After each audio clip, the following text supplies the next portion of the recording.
Hey, welcome in. Welcome to the Arrowhead Addict podcast. We are here coming to you live. Let me tell you, the dopamine, it's flowing. I am damn excited. We are so excited to be joining you guys tonight.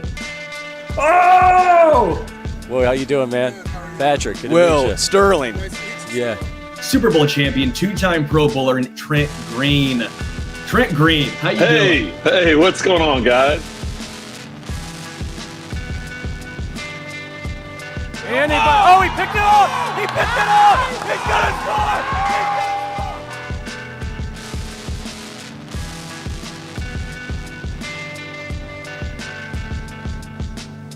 And we'll see you next week. But until then, as always, go Chiefs.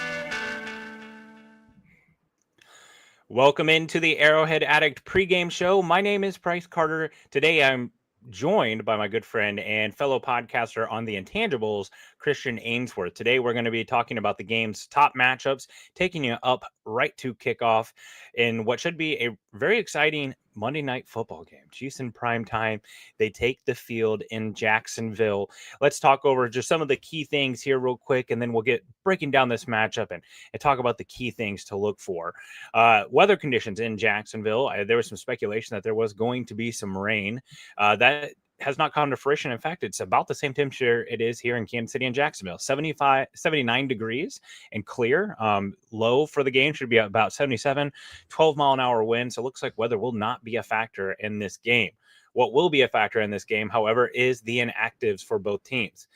There was some speculation around a couple of players when it comes to pregame injuries and if they were going to be active or not. Most of all was Xavier Worthy, who was added to the injury report this weekend with an ankle and a shoulder.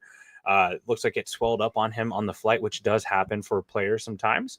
But for the Kansas City Chiefs, Xavier Worthy is active, key active there, as the offense looked very different last week with him on the field. For the Kansas City Chiefs, you are inactives. Corner Christian Fulton. He had practice this week. Looks like it was kind of coming down to game time decision. You'll see more of Noah Williams in his stead. Jared Wiley and Elijah Mitchell have not been active all season long. Jared Wiley, the tight end, the second-year man out of TCU, and Elijah Mitchell, the free agent addition. Probably the most significant injury here in active for the Chiefs is Omar Norman-Lott, the rookie out of Tennessee, the defensive tackle. He had an ankle injury crop up week one, was inactive, and now is inactive again. Another late injury addition on the Friday practice report, Hunter Norzad, the offensive lineman, and Malik Herring, the defensive end. That rounds out the inactives for the Kansas City Chiefs. On the other side of the ball, there was some speculation around Trayvon Walker, the former number one overall pick from 2022 draft, whether he would be active. He had surgery on his wrist this week.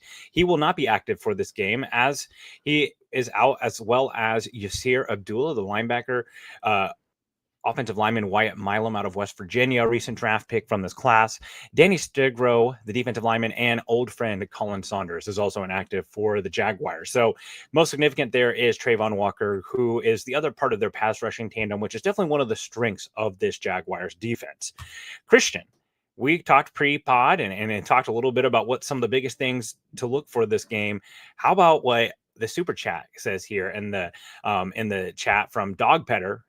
Send a super chat and said, I got money on Brashard Smith TD. He is coming. There was a recent report. I can't remember, someone from ESPN. Sorry for not giving the report credit, but it definitely sounded like the Chiefs were adamant on getting more touches for Brashard Smith. So hopefully Dog Petter's parlay comes through here on an anytime Brashard Smith touchdown. What do you think of Brashard Smith's role in this game? Well, first of all, I think you're referring to Diana Rossini. I think she was the one who reported it initially. So shout out to her. She does a great job. But dude, Brashard Smith, man, like, who could have seen this coming besides us on our pre-draft show? How many months ago was that? Probably 3 or 4, where we talked about Brashard Smith and how effective he could be in the offense. Yeah, dude, we love his role coming in as that, like, sort of third down receiving kind of gadget guy. And it seems like the Chiefs do too. And, you know, from the games we've watched so far, they are in desperate need of running back help. It seems like a lock for him to play, you know, in upwards of 40 or 50% of the snaps tonight. Yeah. You know, I probably, they just need to get the ball in his hands in a few creative ways to let him go out and make an impact. He brings the most explosive play element to the running back position. We know that Kareem Hunt, if you need 4, he'll get you 4. If you need 6, he'll get you 4. And Isaiah Pacheco, the ultimate wild card, right? But what I will say is with Brashard Smith, I think that you saw it last week. He has that catch on the sideline. Looks like he's going to step out of bounds, able to break a tackle. That turns into a 13-yard reception. That's like easily one of the most explosive pass plays that the Chiefs have had from a running back this season.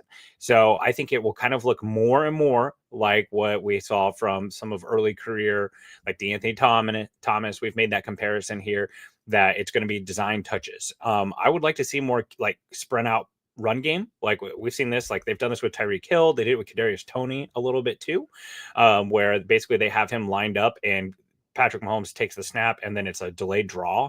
Would like to see that where we're just getting those athletic offensive linemen out in space and letting Brashard Smith read and get the ball out in space. Jesus Perez, Xavier Worthy is active for this game, a key active for the Chiefs in this game.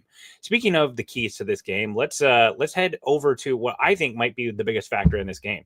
You have the Jacksonville Jaguars coming into this game 3-1. I think that's way ahead of schedule of where some people might have seen this team, given that they, were a top 5 team as far as the draft class this year. And they're turning around. They bring Liam Cohen, the guy who has helped turn Baker Mayfield into one of a top 10 quarterback in the league and really took the Chiefs down to the wires in Kansas City when he was the offensive coordinator with the Buccaneers. That was without Mike Evans and Chris Godwin. Well, he's got these Jaguars at 3-1. And you want to talk about one of the biggest things that has led to this turnaround so far, it's turnovers. There's a saying in the gambling community that turnovers equal turnarounds. And so far, the Jacksonville Jaguars lead the NFL with 13 takeaways on defense. That would be a record-setting pace. If they were to sustain that, they would be the all-time NFL leader in takeaways for a defense. They are +9 in the turnover differential, by the way, too, which means they're taking the ball away and they're taking care of it on the other side of the ball. That's been something that's been big, especially with Trevor Lawrence. So for the Chiefs, it's pretty obvious that you could say this almost every game, but more so this game than any other. The Chiefs have to take care of the ball. A lot of those turnovers have come from tipped passes from the linebacking core. Oludekan, their linebacker, he's kind of a Nick Bolton-esque player where I think he brings more cerebral to the game, but the Chiefs, they have to take care of the football in this matchup. Oh yeah, 100%. Important to note too, the Chiefs are first in the league, however you want to look at it, in the fewest turnovers per game. And that's not counting this upcoming game. That's, just week 1 through week 4.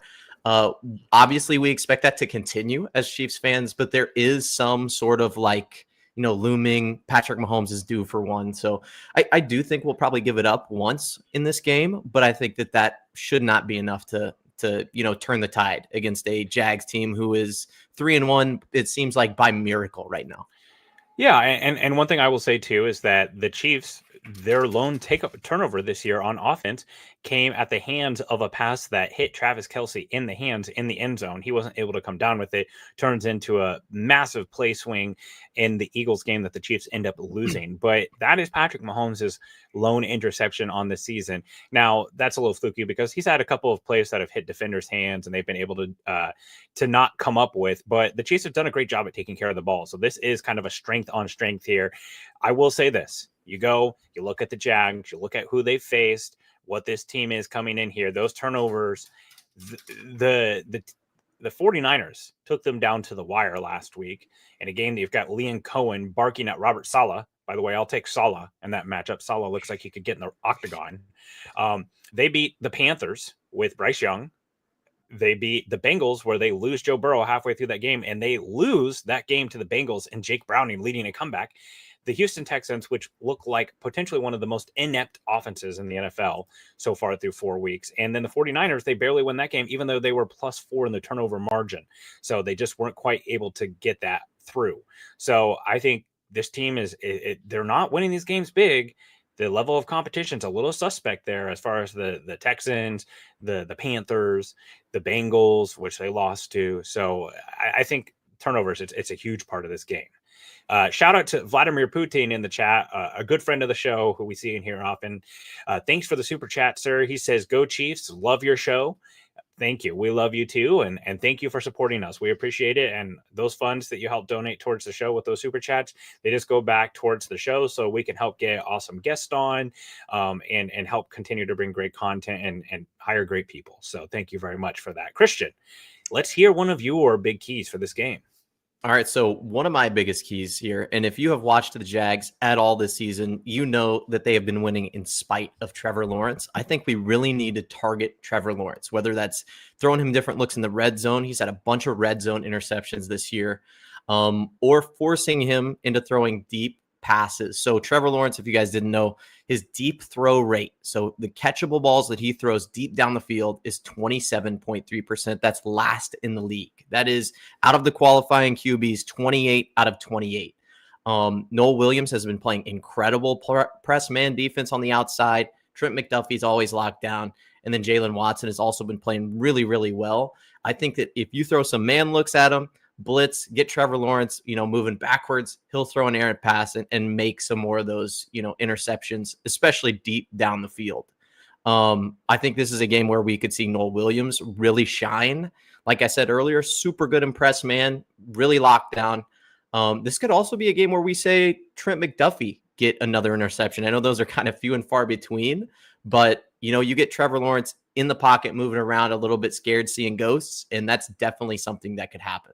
But I really feel like we have to put the Jags in those types of situations, not in situations where they're dumping the ball down to Travis Etienne, who's, one of the best, most dynamic running backs in the league, and hopefully a future chief. Right. And, I think one of the things when you're talking about this Jacksonville offense coming into the season, you looked at this and said, okay, well, they have their superstar wide receiver. Brian Thomas Jr., the wide receiver out of LSU, had an incredible season last year. He looks like a true, just another chapter in the story that is LSU wide receivers coming into the NFL and dominating. Last year, he had a monster season, 1,282 yards, 87 receptions with, let's see here, with, why can't I not find the touchdowns? 10 touchdowns. And you look at that and say, wow, this is an emerging superstar. This is the guy that they can build this around. This is their Mike Evans. This is their Chris Godwin from what we saw last year. However, when you go back and look at the game logs, here are his game logs with Trevor Lawrence: 47 yards, no touchdowns, 94 yards, a touchdown, 48, 86, 122, 27. Then that's where the Lawrence injury hits. Most of his production came with Mac Jones at quarterback.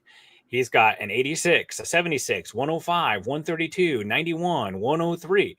The touchdowns in those games, that's where predominantly most of those touchdowns came with.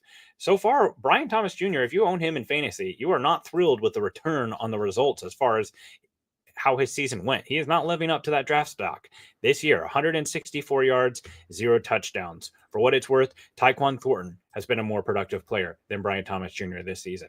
And a big part of that, as you talked about, Trevor Lawrence passing down the field. To kind of coincide with your stat there, I'll throw another one on here that's kind of just shows the duality of these two quarterbacks. Patrick Mahomes has attempted a deep pass, 20-plus air yards, on 12.7% of his pass attempts this season, his highest mark since 2019. This season, Mahomes has already completed half as many deep passes as he did all last season. 2025, he has 10 deep completions.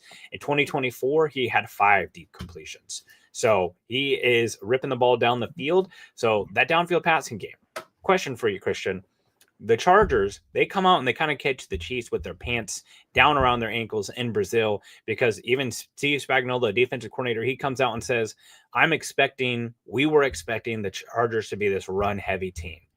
The Jacksonville Jaguars come into this game leading the league in rushing yards per game.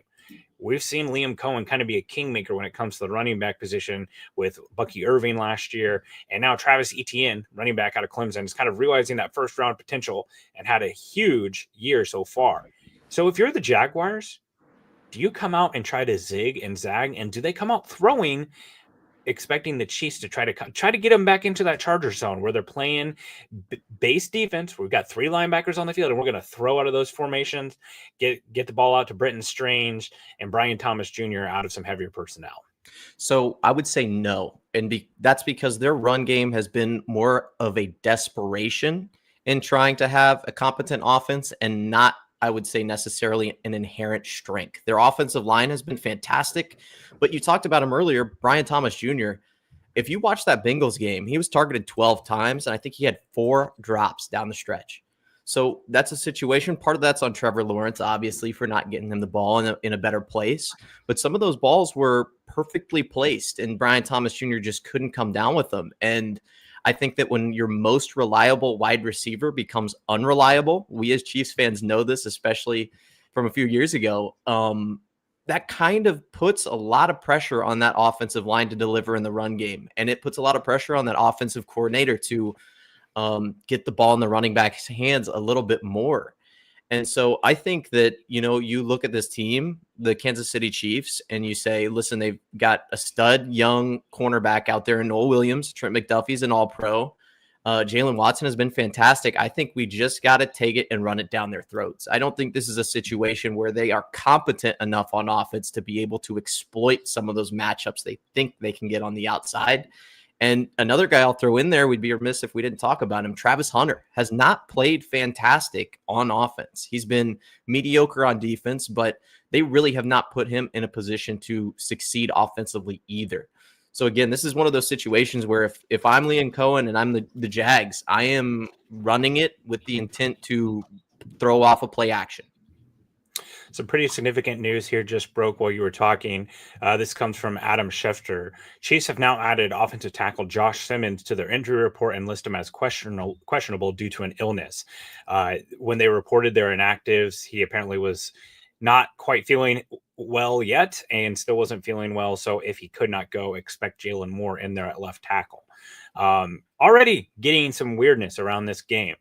You can expect one of the better pass rushers in the league, Josh Hines Allen, to be getting a healthy dose of Josh Simmons or Jalen Moore at left tackle. I keep coming back to the fact that, we're very pleased with what we've seen from Josh Simmons so far. First off, when I saw injury report, my head automatically went to knee, right, with the injury that he sustained last year at Ohio State.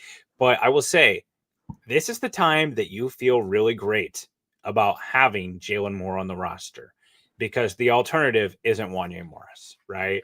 And anyone who wants to point to, and I've already seen it, people try to point to the Jalen Moore contract as a failed contract, as a bad contract, because Josh Simmons. First off, when you signed Jalen Moore 2 minutes into free agency, you had no idea that Josh Simmons was going to fall to you. You had no idea what his health was going to look like, how he's going to progress through that injury.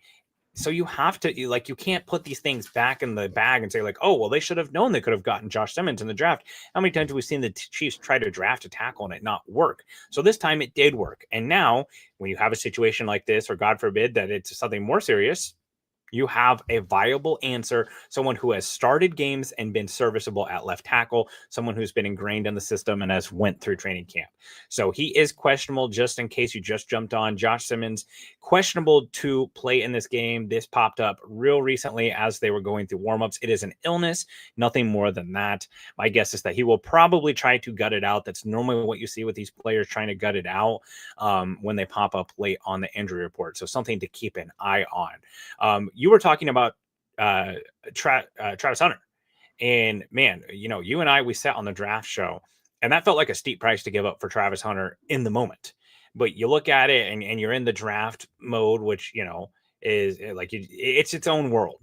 And you sit there and you say to yourself, well, you traded a first round pick because you're drafting 2 players. You're drafting a starting corner and a starting wide receiver. And this is just not really accurate of what he has brought to this team. Travis Hunter he's playing a little bit of both, but instead of getting a wide receiver 2 or a wide receiver 1 and a starting corner, it's been more like you're getting a corner 4 and a wide receiver 3 or 4. He's not even leading or second on the team in receptions or yards. So at this point, he's closer to a gadget player than he has been an impact player. So, don't be surprised, ESPN, this is Travis Hunter's first game in the spotlight. They're going to talk about him. He's obviously, with his connection to Dion and just the type of player he is, he's the closest thing that football has to Shohei Ohtani. So they are going to want to bring that up and bring it up often. Just to kind of highlight that, after increasing his overall play time, Travis Hunter, between weeks 1 and 3, he played just 35% of the Jaguars' total scrimmage snaps in week 4, his lowest play time this season. So 36 of 63 offensive snap. He only caught 3 passes for 42 yards, and he played just 9 defensive snaps last week. So not only is he playing less and less defense, he's also playing less and less, period. So Travis Hunter, could he have an impact on this game? Possibly. But that's if Travis Hunter's carving him up, then that's not a good sign because he's not carved anyone up yet. Yeah, well, and you talked about it a little bit there. So 13 receptions for 118 yards. It's basically like what is that? You're the math wizard on our show. Like 28 yards a game receiving, maybe. Yes, maybe a little bit more. So yeah, he's put in a situation where, I mean, we kind of knew he was not going to be like wide receiver 1 and cornerback 1 on the team immediately, right? I mean, he was going to be a player that they kind of had to figure out the role and utilize. The problem is that he's not, you said it, providing you that on defense either. And that's partially because Jordan Lewis has come on. And this is a player who I don't feel like is talked about a lot. And this is going to be my next, one of the keys to the game is finding Jordan Lewis, the slot cornerback, and throwing away from him. He's been fantastic so far this year. 6 PBUs, 2 interceptions. Again, those are kind of fluky. Anytime you have a turnover, it's a little fluky. But he's been playing fantastic. 30-year-old slot cornerback from Dallas who played there for an eternity and then came over to the Jags and is having a career renaissance and is playing fantastic in the slot. So when you looked at Travis Hunter coming out in college, you're like, oh, he's probably going to be a slot corner. Maybe we can play him on the outside, but he's kind of got the quickness, the shiftiness for slot. Jordan Lewis is preventing him from doing that. And I think that if you're the Chiefs, you're saying, a little bit, thank God, because we'd rather have Jordan Lewis, an unproven sort of vet player, to exploit there. But in a second, in the same breath, you have to look at it and say, okay, this is a guy who we can't necessarily, get all the tricks up on like you could a rookie cornerback in the slot. So I think the Chiefs are going to have to be really weary of where he's lined up. Number 2, by the way, for us when we were watching the game, his number is number 2. But yeah, figure out where he is on the field and throw away from him. Yeah, and something that has jumped out to me about the Jaguars coverage unit is they are one of the least blitz-heavy units in the NFL. They're not bringing a lot of pressure. Obviously, with Trayvon Walker, who is inactive for this game, and Josh Hines-Allen, they've got Eric Armstead, the former 49er, played in the Super Bowl against the Chiefs in 2019. Their goal is to try to get home with 4 and play coverage on the back end. That coverage has been predominantly zone coverage. They are playing zone defense at one of the highest rate in the NFL. Jaguars run zone coverage on 82.9% of their opponents' dropbacks. That's the 4th highest rate in the league. Against zone this season, Patrick Mahomes has 5.98 yards per attempt. This year, they've allowed 5.9 yards per reception and taken the ball away 9 times, 9 interceptions. Mahomes faces zone at just 58% of the time. He's thrown for 7.4 yards per attempt with 0 interceptions and 6 touchdowns. When I think zone defense and what the Chiefs do against zone defense, that sounds like Travis Kelce and Juju Smith-Schuster settling down and finding the soft spots in the zone that are going to be opened up by the vertical stretch of Xavier Worthy, of Tyquan Thornton. So if you are a person who likes to have a little action on the game, you might be sniffing around some of those Juju Smith-Schuster overs, some of those Travis Kelce overs, as you can expect for them to be looking for those spots in the zone. Typically, teams like to come out and play man coverage against the Chiefs because the Chiefs don't really have a man beater other than Tyquan Thornton. So it'll be interesting to see what they do on the back end. Oh, yeah. And I think Brashard Smith kind of plays into that role as well, where it's somebody who you can check the ball down to once you get all those guys moving and dropping into their coverages. A lot of times the running back is wide open in the flats. And so you get a few guys like a trip set to the right, have them all run it off, and then throw it to Brashard Smith. He could easily take it for, 10, 15, 20 yards. I really just want to see him play a lot more snaps this week. I know that, the coaching staff and the upper brass are really bought into this Isaiah Pacheco experiment, but I think everybody's kind of over it and ready for Brashard Smith to come in and play. If you're just joining us, please give this video a like and subscribe. If this is your first pregame with Arrowhead Addict, we'd love for you to join us. We do this every game during the season. We have a halftime show, and then we'll be here post-game. Whether we're celebrating or sobbing, we'll do it together as Chiefs fans. So do please join us. Also, if you're just joining, Xavier Worthy, who was a late addition to the waiver or to the injury report, is active and will be playing in this game. Josh Simmons as of about 5 minutes ago, was added to the injury report with an illness. My guess is he'll probably try to give it a go. If not, expect to see Jalen Moore at left tackle. So definitely something that could have an impact on this. So let's get the chat going here, and let's see some final score predictions and a player of the game, someone that you think is set to have a big game, a big impact in this Monday night spotlight. Shout out to Richard, by the way, for deleting these bots. He is the Terminator. He is just, I mean, it is War of the Worlds. It is Battle of the Bots here today. It's like what was that show? What was that? It was on MTV, or was that Spike?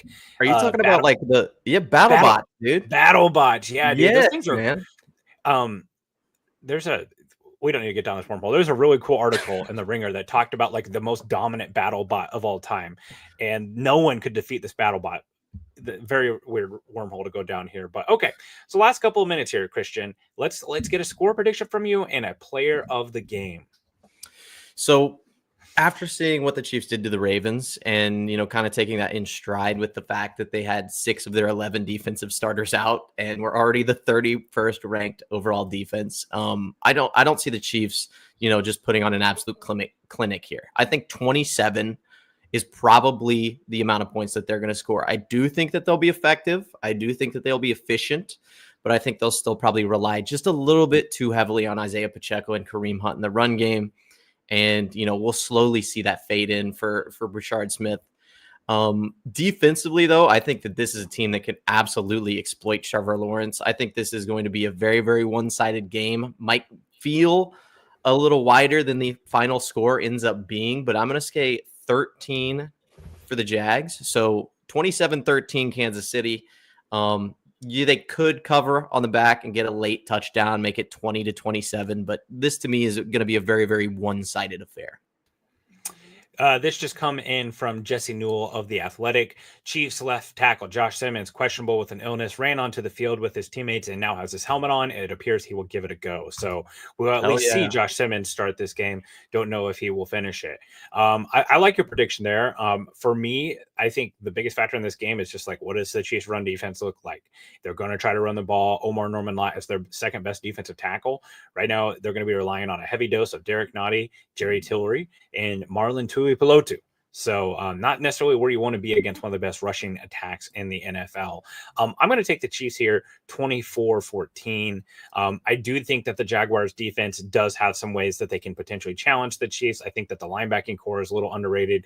Trayvon Walker being out, no doubt, is a big deal, but the idea that the Chiefs offense is just solved, just go look at what happened last week with the Texans. And that wasn't the same Ravens team that the Texans were facing that the Chiefs faced. But the Texans, I've graded them for Etienne. They are one of the most inept offenses I have watched in quite some time.